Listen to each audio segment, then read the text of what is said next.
What's up everyone, I'm CallumOnToast, and in today's video I'm going to be showcasing some very spicy battles in the Open Ultra League submitted to the channel by Anders the Wise, who went on a 9-1 run using a triple shadow team with a Hundo Golbat in the lead, Electivire as the safe swap, and Luxray as the closer. Of course, the Ultra League is no longer available, but I haven't had any Fantasy Cup submissions yet, and just the one Master League submission which I've already showcased on the channel. So basically what I'm saying is, get those spicy submissions in ASAP. But with that being said, let's just get straight into the question of the day. What would be your dream 100% IV Shadow Pokemon for the Open Ultra League? Let me know in the comment section down below, and with that being said, let's get into the battles now.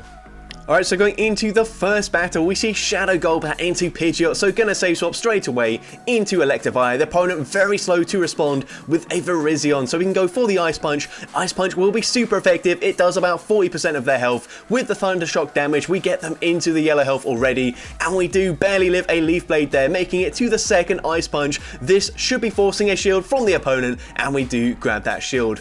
The opponent does get a very nice double kick farm down, so it's going to be very difficult to see, will we no shield here? They could be running Stone Edge for coverage, but they throw straight away, so we are going to call it, and it's just a Leaf Blade, which is amazing for us. The opponent makes it to one final charge move, and we are going to no shield once again, this time just a Sacred Sword, so no coverage there. Amazing for us, and now we can swap into our Shadow Luxray. This is very likely going to be a Feather Dance, which it is. It debuffs our attack, and now they swap into Cobalion, so very common team here in the Open Ultra League with Pidgeot and double Sacred Sword users here, but we are going to be able to make it to a wild charge. Our attack is double debuff, but their defense is single stage debuffed, and that does quite a lot of damage, forcing the opponent to throw some of their energy. They go for a Sacred Sword, it does take us out. We come back in with the Golbat, and I think we will respect the damage here, as it's a lot more likely that they're running Stone Edge on Cobalion. We do correctly shield it up, we get the farm down, and now we can go straight Poison Fang. They cannot swap out of this matchup, so they will definitely be debuffed in the end game. We go for Poison Fang number 2. Poison Fang does big damage,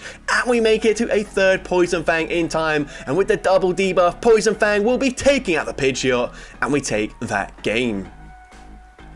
Into the next game, we see a Alolan Sandslash in the lead. This is absolutely awful for us, but the opponent swaps into Golisopod, and we will definitely be able to maintain switch advantage after shielding the Liquidation. Gonna farm to the back-to-back wild charges here. The opponent very likely just lets it go through, which they do, and now we do make it to another wild charge into the Sandslash, but this is a really scary situation, as they can just double shield and then fully Shadow Claw farm us down, and both Ice Punch and Drill Run will be able to hit our backline for super effective damage depending on which one we come in with. So really difficult situation to be in. We're going to come back in with the Golbat. We are going to probably let the first move go through. It is the Ice Punch, and it does a ton of damage. They get to another charge move, and I think we might just fully sacrifice the Golbat. We do. Ice Punch takes us out, but we come back in with the Luxray here, and they will be able to make it to another charge move, and this will grab our final shield. We can overfarm in this matchup, but we choose to go for the wild charge straight away. No messing around, taking out, actually it doesn't quite take them out there. It gives us one extra spark, and they've got a Jellicent in the back. This is going to be incredibly close. Does wild charge take them out? It doesn't, but 2 sparks does the job there, and we barely take that game. So into the next game, we see an Obstagoon in the lead, so a fairly decent matchup for us. Of course, we are going to double resist the counter damage. Night Slash is neutral. We can go straight for a Poison Fang. Honestly, doesn't do too much damage in the Ultra League, but the opponent goes for an Obstruct there. That's absolutely fine. They can boost their defense. We're just going to lower it straight away once again, and Poison Fang grabs a shield from the opponent as well, so that is perfect for us. The opponent going to go for a charge move. This time, it is the Night Slash. That does a lot more damage than the Obstruct. We're going to go for another Poison Fang though, and Poison Fang grabs the final shield from the opponent. We're going to stay in and just force them to throw their energy, and now I assume we're going to come in with the Luxray as we have a little bit more damage with the sparks, but the opponent gets the boost there, which is unfortunate. They go for a Night Slash there, and actually maybe they just got an Obstruct boost. I wasn't really paying attention, but we're now going to double shield in this matchup. Can't quite get the Thundershock farm down. They now come in with a Swampert. This is not ideal, but we do have 100 energy, so we go for the Ice Punch. We're now going to go for a Wild Charge. This will do a ton of damage, more than the Ice Punch, and we're still able to make it to a last second Ice Punch on the CMP tie, taking out the Swampert, and they've got a Sylveon in the back. Now this is going to be incredible incredibly close. We are going to go for the Psychic Fangs here, and we should be one spark away from the Wild Charge, and we should beat them by one turn to the next charge move, and Wild Charge with the defense drop will be enough to take out the Sylveon, and we take that game. Into the next game, we see Politoed in the lead, so probably going to safe swap into the Electivire once again, and the opponent is going to stay in, bank a ton of energy before swapping into Charm Clefable. We can now go straight for the Wild Charge. That does big damage, and now we can go straight for an Ice Punch.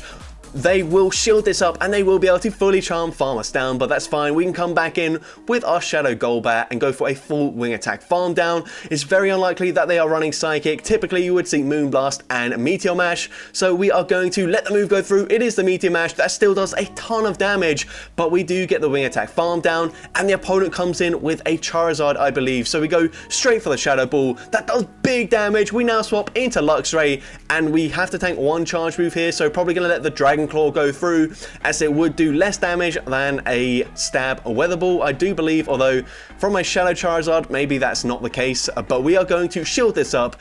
The opponent called the bait there, but they go for an Ice Beam, so that's very strange from the opponent. I think now we can just go straight Psychic Fangs here, because the spark damage will really add up against this opponent. And here, yes, we should be able to put them into range where a Psychic Fangs will take them out here. Not really sure what the opponent was running there. They go for Ice Beam once again. Maybe they're running Ice Beam and Earthquake, I'm not sure, but we're able to spark, farm down the Charizard, and take that game.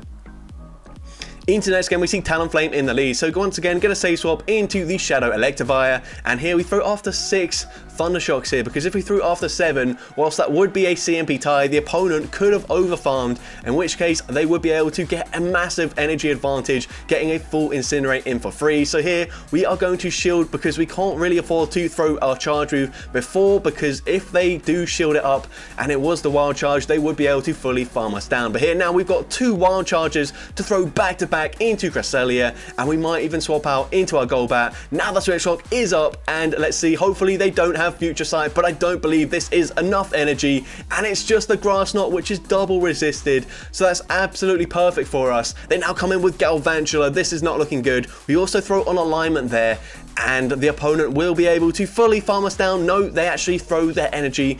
Absolutely fine with us. Discharge takes us out. And now we are going to come back in with the Electivire, hoping to make it to the Ice Punch, which we do, and hopefully the opponent just lets this go down. They do, and now we swap into Luxray straight away. We should be able to live 1 Flame Charge. It's going to be close. We go for Psychic Fangs pretty much straight away though. Psychic Fangs grabs the final shield from the opponent, and hopefully we do live these fast moves after the Flame Charge. Can we live 1 Incinerate? Yes, we can, and we make it to the Psychic Fangs. This will be enough damage to take out the Talonflame, and we take that game.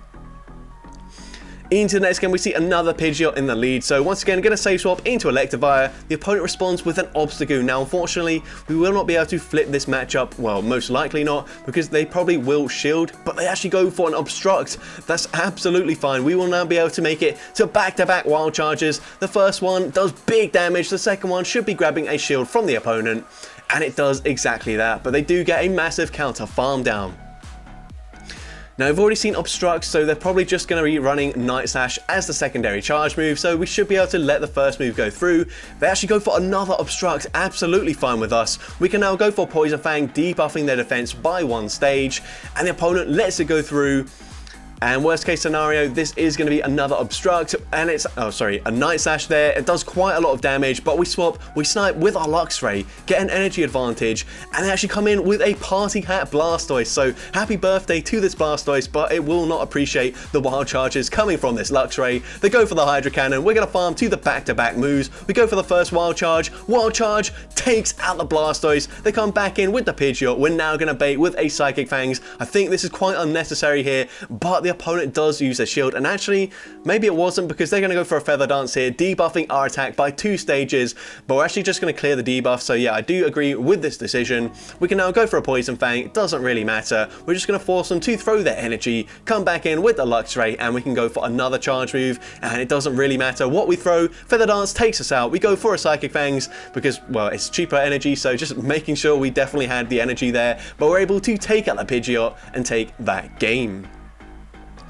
Into the next game, we see another Obstagoon, this time in the lead. So going to stay in this lead matchup, and we've seen it play out before. We are more than happy to use no shields in this matchup. We go for the Poison Fang straight away. The opponent going to go for a charge move here, and the opponent is going to go for a Night Slash. That does some okay damage. They now swap into Giratina.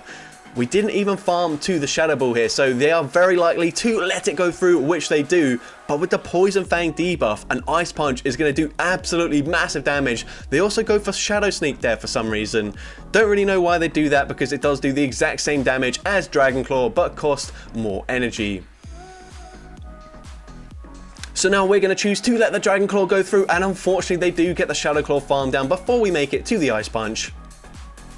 But we come back in with the Golbat, and we are going to have to use a shield here. Hopefully we can now wing attack farm them all the way down from this range, and we do get the farm down. We have a decent amount of energy loaded, and they come back in with the Obstagoon. So we're going to go for the Poison Fang, and we make it to another Poison Fang in time. This is massive for us, as this should grab a shield from the opponent, which it does, and now we're going to have to let the Golbat go down. The opponent goes for the Night Slash. We swap into our Luxray, or we come in with it, and they've got Cresselia in the back. Now, I just can't see us winning this game. We have to let the first move go through. The opponent goes for a Grass Knot straight away, so that actually, we do live that quite comfortably, but I just can't see us winning. We need 2 Wild Charges to land in order to take out the Cresselia, but then we need to come out with enough energy to hit 2 more Wild Charges into the Obstagoon, which I just can't see happening. We do farm to the back-to-back Wild Charges here, and this should be taking out the Cresselia, but we've just got no health. We did double debuff our defense. We go for a Psychic Fangs as a last resort, but even if they let that go through,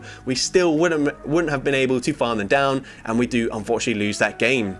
But into the next game, we see Shadow Charizard in the lead, so say swap into Electivire, and the opponent comes in with a Poison Jab Alola Muck. We're going to go for the Wild Charge straight away, throwing on the CMP tie, I believe. The opponent lets it go through, and this, we're going to shield it up here.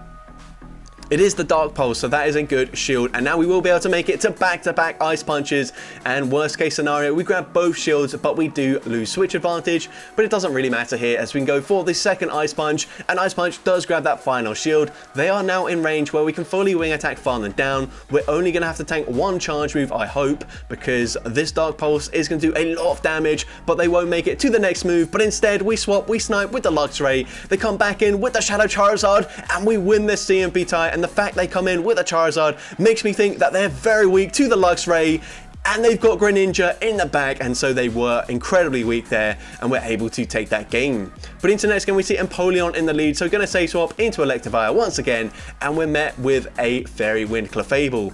So we are going to use a shield in this matchup. The opponent is going to full send the Moonblast there. We're now going to go for the Wild Charge, and this will do a ton of damage to the Clefable, and the opponent lets it go through. We now make it to an Ice Punch, and hopefully grab a shield in this matchup here, which we do, and 2 more Thunder Shocks allows us to make it to another Ice Punch, throwing on the CMP tie, winning CMP, and taking back switch advantage. They come back in with Empoleon. We barely make it to the Wild Charge, and this Wild Charge is going to be no shielded by the opponent, and they've got a Granbull in the back, so this is going to be game over. We've got a Poison type, the opponent recognizing that, and they concede the match.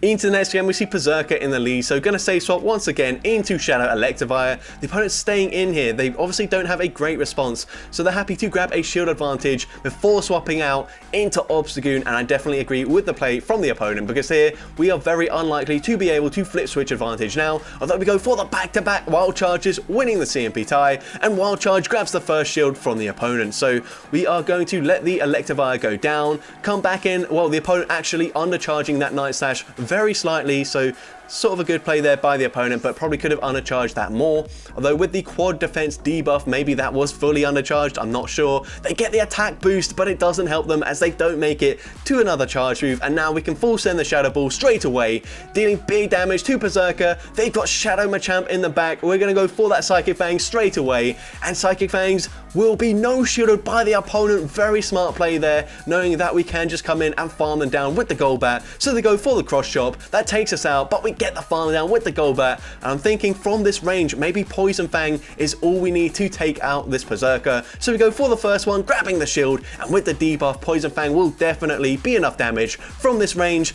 to take out the Berserker, and we take that game. So that's going to be it for today's video. If you did enjoy it, make sure you leave a like, leave a comment letting me know, and as well, don't forget to respond to the question of the day if you haven't done so already. And if you want to see more content like this in the future, make sure you hit that subscribe button and turn on post notifications. That way you'll be notified whenever I upload a new video. But with that being said, thank you all so much for watching today's video, and I hope you have a great rest of your day.